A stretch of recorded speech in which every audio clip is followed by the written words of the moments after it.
Je suis ébloui. Benato Dien Abi, fidez-vous.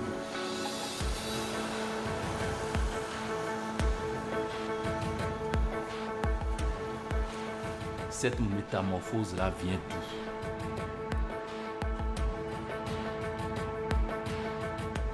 Franchement, ça fait fier pour le pays. C'est vidéo normal.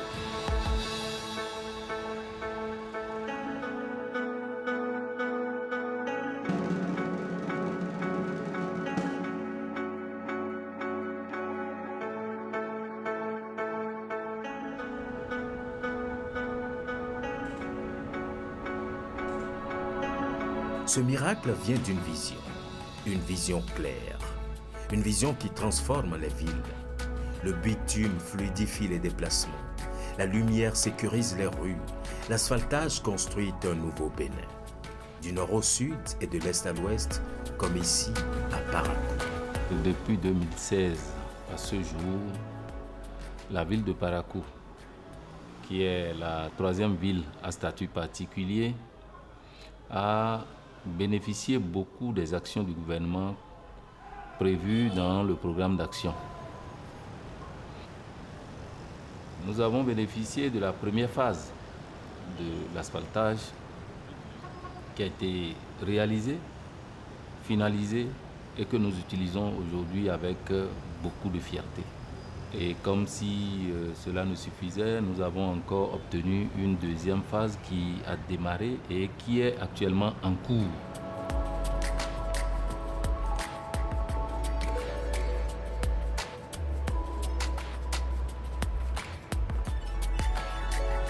À Parakou, pour le projet asphaltage phase B 2, nous avons au total 13 rues en projet.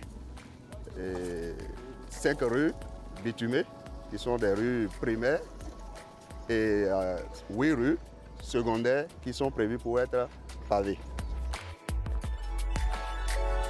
La ville de Parakou, comme toutes les grandes villes du Bénin, fait sa mue. Avec des chantiers qui avancent, des rues qui prennent forme.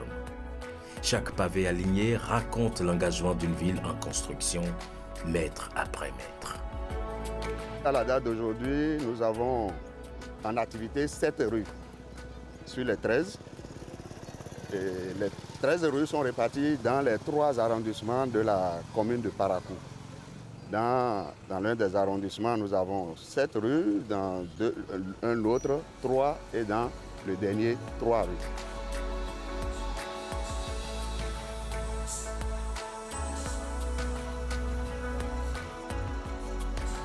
Ici, là où nous sommes, à Banikani, nous avons 6 rues secondaires et 1 rue primaire. Les travaux se déroulent actuellement dans cette zone sur 4 rues.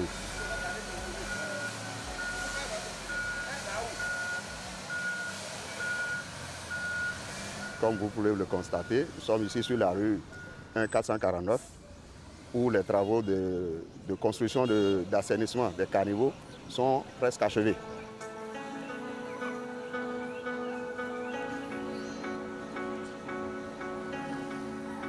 Nous avons la rue 1322, la rue la plus évoluée actuellement sur le chantier en général. C'est une rue secondaire pavée. Et là, les travaux de pavage sont en cours.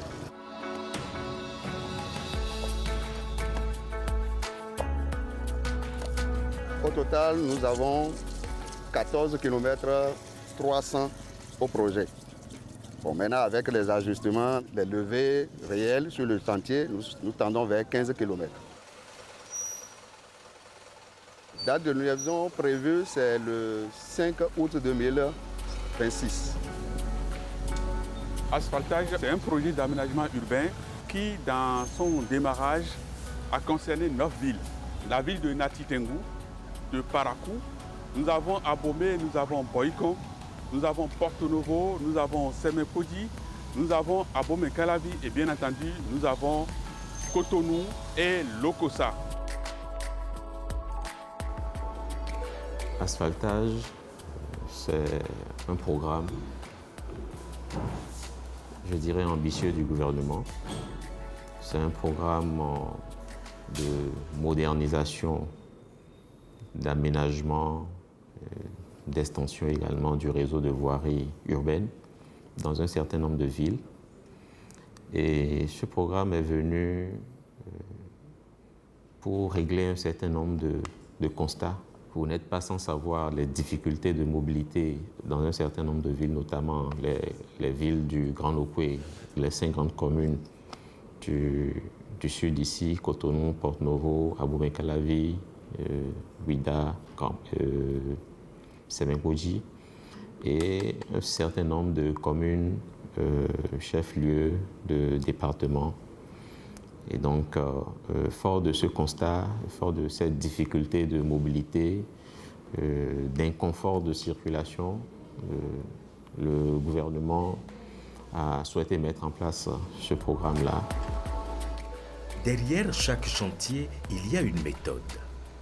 Derrière chaque avancée, il y a une exigence.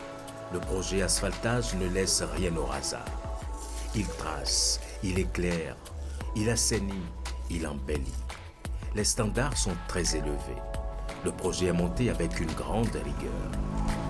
Cette première phase a concerné 205 km. 400 km de caniveau. Nous avons planté plus de 21 000 arbres le long de ces artères que nous avons aménagées. Nous avons implanté près de 14 000 points lumineux pour éclairer tous ces axes. Donc globalement parlant, le projet asphaltage concerne 950 km en tout.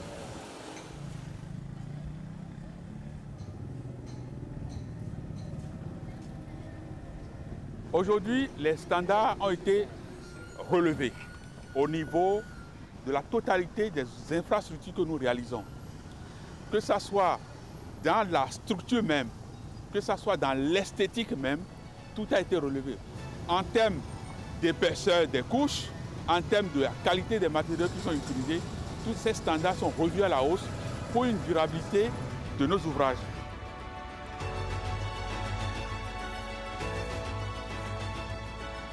Il y a des éléments préfabriqués comme pavés ou les bordures ou bien les caniveaux.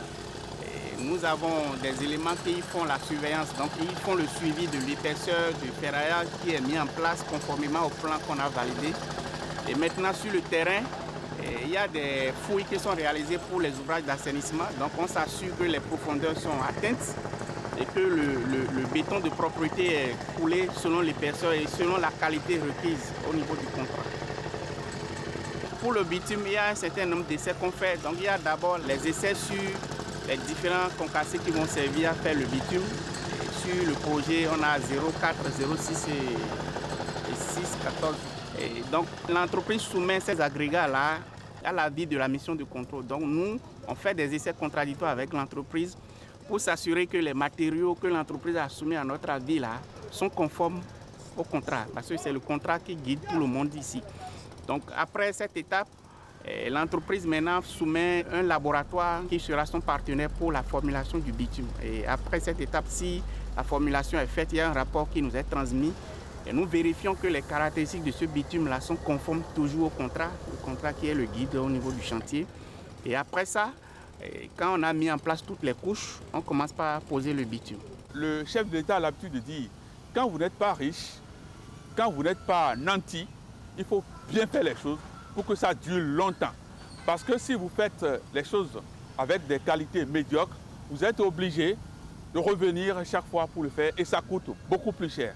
Et donc nous sommes dans cette dynamique de la qualité, de la durabilité. La première phase était autour de 200 et quelques milliards de francs CFA. Cette deuxième phase est aussi dans les mêmes proportions, mais il faut noter que quand on donne ces coûts, il faut être conscient de tout ce qui se trouve dans ces coûts. Ce n'est pas que du goudron, comme on vient de dire, c'est du goudron, c'est des caniveaux, c'est des arbres, c'est de l'éclairage, c'est des pavés sur les trottoirs, c'est beaucoup de choses à la fois, avec une qualité jamais réalisée au Bénin auparavant.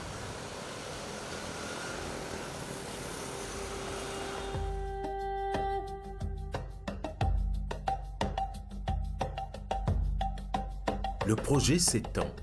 Il gagne en profondeur, en méthode, en portée.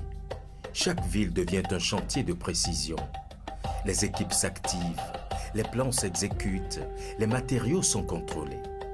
L'aménagement urbain devient une science appliquée et cette science se déploie sur tout le territoire.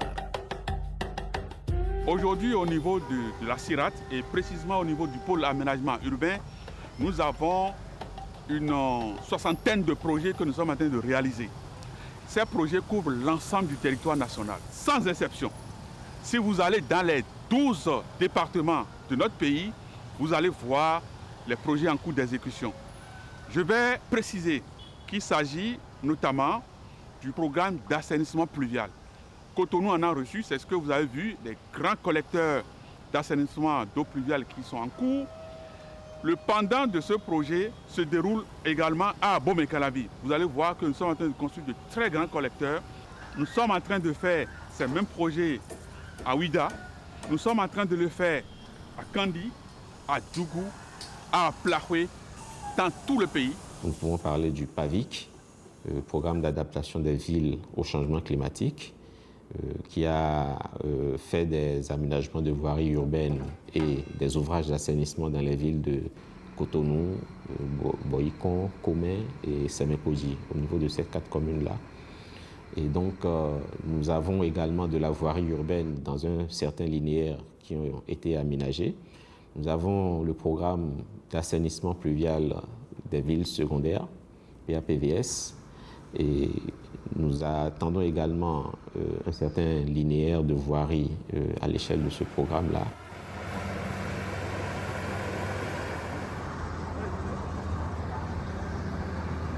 Ça arrive que lorsque on construit, que des clôtures arrivent à tomber, qu'on arrive à ouvrir des voies sur des infrastructures communautaires, et ces infrastructures socio-communautaires qui sont cassées ou des clôtures qui sont cassées, c'est prévu dans ce qu'on appelle plan de gestion environnementale et sociale, le PGS. Ce PGS, qui est budgétisé dans le projet, permet de prendre en compte ces réalisations que nous faisons pendant la mise en œuvre du projet. C'est ce que vous avez observé à Square Gbeto, l'école de Gbeto Sud, que nous avons reconstruite dans le cadre de la première phase du projet asphaltage, ou d'autres écoles que nous avons construites, mais ce n'est pas l'élément principal du projet asphaltage. Il y a certains projets qui sont déjà signés, certains contrats qui sont signés. Les entreprises ont déjà reçu leur avance de démarrage et sont en cours d'installation de chantier. C'est le cas des principales villes de Monokoufo, à Plahoué, Lokossa, Azové, Komé. Tous ces endroits vont recevoir le projet. On n'a pas appelé asphaltage, mais c'est du projet asphaltage puisqu'on fait du bitume, du pavé, les arbres d'aliments, l'éclairage, toutes ces composantes qui sont originellement compris dans le projet asphaltage sont en train d'être réalisées sur l'ensemble du territoire national. Donc c'est un développement équilibré du territoire national.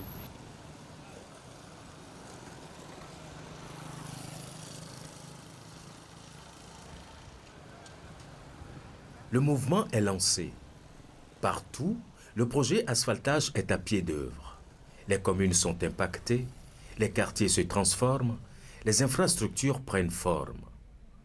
Le territoire se couvre de voiries, de caniveaux, de points lumineux, d'espaces verts.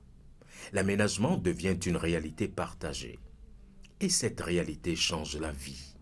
Les rues sont aménagées, les distances se réduisent, la mobilité s'améliore. Ce qui semblait lointain devient accessible.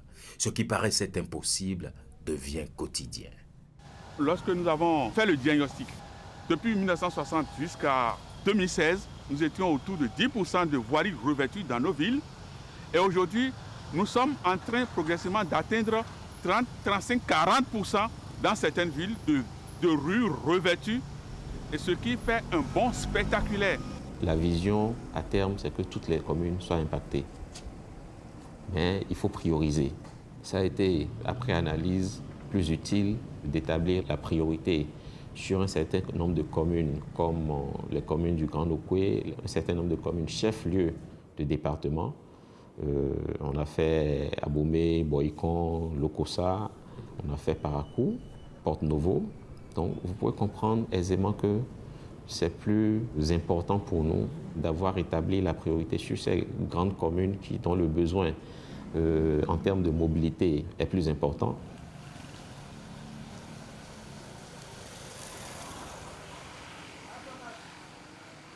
Dans Tengu, je vais juste citer la route de Cantaborifa. Vous voulez monter dessus, c'était la terre rouge avec beaucoup de gravier. Aujourd'hui, c'est une très belle rue, éclairée et tout ça. Et vous arrivez à Parakou, vous en verrez autant. Dans différentes villes, je ne veux pas citer Cotonou, Porto-Novo, Abomey, Lokossa, que tout le monde peut voir. C'est du concret. J'ai parfois échangé avec des taxis-motos qui m'ont révélé que leurs motos se crèvent moins aujourd'hui. Le routement social, c'est ça. Vous faites des économies d'essence, vous économisez votre santé, c'est notre plus grand capital, parce que le fait de rouler sur des voies cabossées, des micro-traumatismes que nous faisons subir à notre corps, et qui, tôt ou tard, nous le rappellera. Aujourd'hui, nous roulons sur des routes bien asphaltées, pavées ou goudronnées, comme on dit, et les distances sont réduites en ce sens que maintenant, des voies même inconnues jaillissent de terre. C'est ça le social. Nous avons l'habitude de dire qu'on ne mange pas les pavés. Mais s'il n'y a pas les infrastructures routières, comment est-ce qu'on peut asseoir une économie? Aujourd'hui, on a de bonnes routes à Cotonou, à Abomey-Calavi, dans les grandes villes et dans les départements, les routes interdépartementales, les routes nationales jusqu'au nord. Ete, edo hui gbonfi angbe. Ti jaji no gba me. Gbonfi ale loji gbon re vivre me bi to no gba. Amo e to gan wa din yo. E blo fome. Re vivre abi yo me din a le buvo. E blo fi na le bi hui do bo do aso ne wa do. To ho me we. Me mo tan do. E ne osi. Kaje si vieux mi bon uno kaje mbosu wende alié lo e mamblo da yin gba kerewe me bi tu lo kaje won gba we me bi tu mo egbe dion e mi a vobo talon wa blo ali gbon fi bo fe lo awuzu parisien on est venu tan weno kete you voulez o kege to lo kaje meta you voulez o kege to kaje mbo non, quand tu as tout ça là, par exemple, il y a fait du mais quelqu'un nous confie, moi tu nous confie ça ma tafa, la panel confie bimo mais mon bien. So bueno forme fida ya, fiodo sifu quoi. Mais tu n'es bloqué pas no bon bloqué ça va mieux. Et que n'allait non fin, on tombe là distra mais là, il y a des signes en sens où ben on le met ouais. Quand vous doit roter bon mais non bon mais possible bon si non ba bon mais non possible si on est président et wa blotiti ni joni tok nous viso et wa blo ni be jacho. Si tu n'as pas un véhicule les 4x4 c'est difficile pour toi d'accéder à ta maison. Mais aujourd'hui nous avons vu que le projet asphaltage est venu chez nous. Et ce qui a justement encore fait plaisir c'est que de notre rue Diaco jusqu'à la rue de l'église, je crois que tout est asphalté. Je viens de Lomé. On a choisi Cotonou pour venir en vacances, se reposer. On entend parler de la place de l'Amazone. Nous voyons ça dans les télés, sur les photos. Et comme nous sommes venus, on a dit on va passer là-bas pour voir ça de nos propres yeux. Cotonou a beaucoup changé. Ça a beaucoup changé, franchement. La ville est propre, très propre.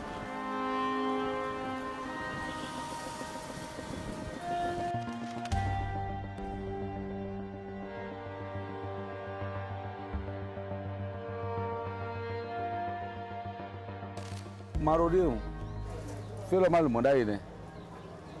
Fais le mondaïa.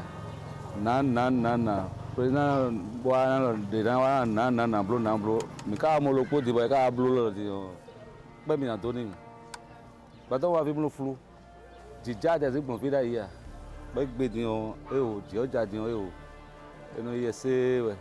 Et la place Maro, il y a tellement de changements. Il y a le pavé, il y a les panneaux solaires, il y a, même dans la nuit maintenant, il n'y a plus la nuit ici. Hein. Les bonnes dames viennent vendre à l'air libre. Vraiment, il y a des changements ici.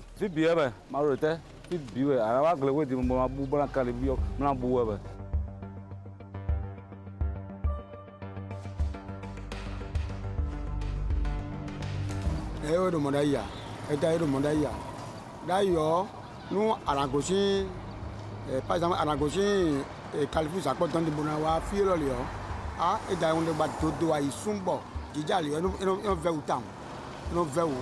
Bon, à la gauche, fille de moi, il y a quitté aussi même le d'ailleurs de bois. Bon, disons, ils sont contents. Ils ont combien de têtes, je vais là, mais il faut la bonne combat, on a peut-être fait des bouts, à tout à l'heure, dans Tino. Les beaux, ils sont tous des bons. Ils sont tous du regard, les bons, ils sont bien, ils sont bien, il faut y aller. Ils ont d'autres problèmes de bien.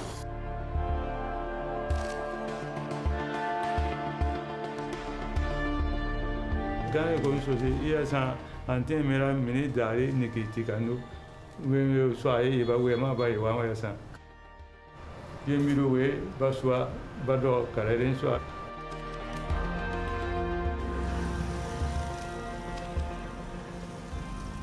Kandi, dans notre langue, ça veut dire Kandi, ce qui est doux. Et elle mérite ce grand ouvrage. On prie ça depuis quoi? Et c'est maintenant que Dieu a accepté notre prière. Et on a trouvé un président qui nous a tout fait. Vraiment, on est très fiers de notre président. Des travaux qu'on aurait pu mettre 2-3 régimes, 20 ans à faire, on a pu le faire en 9 ans. Je pense qu'il faut saluer cela.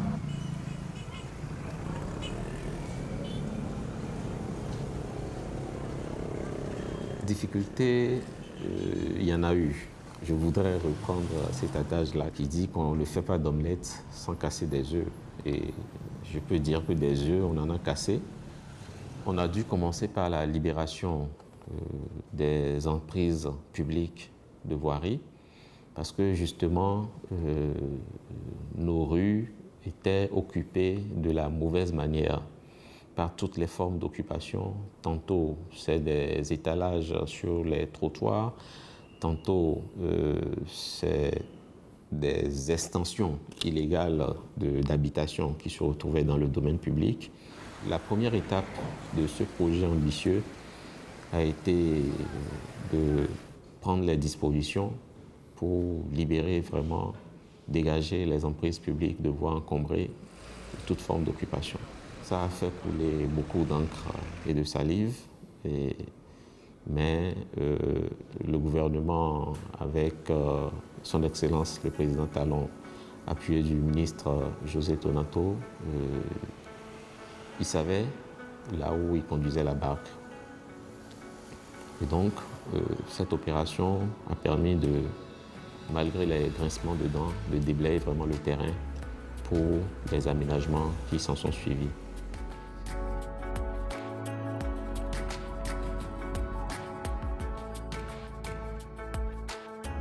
Une chose est de faire tout ce que nous voyons aujourd'hui, mais une chose est d'entretenir les ouvrages. Et les tests de loi aujourd'hui confèrent à la municipalité l'entretien de ces ouvrages, la durabilité. Dans 5 ans, dans 10 ans, on découvre des ouvrages qui n'existent plus. Là, on aura tout fait pour rien. Et ce n'est pas ça l'objectif. C'est d'ailleurs pour ça que pour moi, le programme est complet. Autant on construit, on entretient et on pense à la durabilité.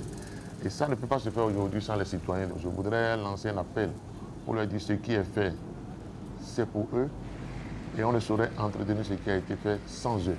Donc, on aura besoin d'eux. Et la sensibilisation ne sera pas que l'affaire de la commune, c'est l'affaire des citoyens aussi. Et on doit se parler. On doit surtout, et ça aussi c'est un travail qu'on a commencé, parler aux enfants, de sensibilisation dans les écoles, parce que les enfants d'aujourd'hui sont les adultes de demain. Et plus tôt on le leur enseigne, et mieux ça vaut. Notre souhait le plus ardent est que cette dynamique-là puisse continuer afin que les autres pays de l'Afrique, pourquoi pas du monde, puissent nous envier, savoir qu'on peut partir de rien et être vraiment développé.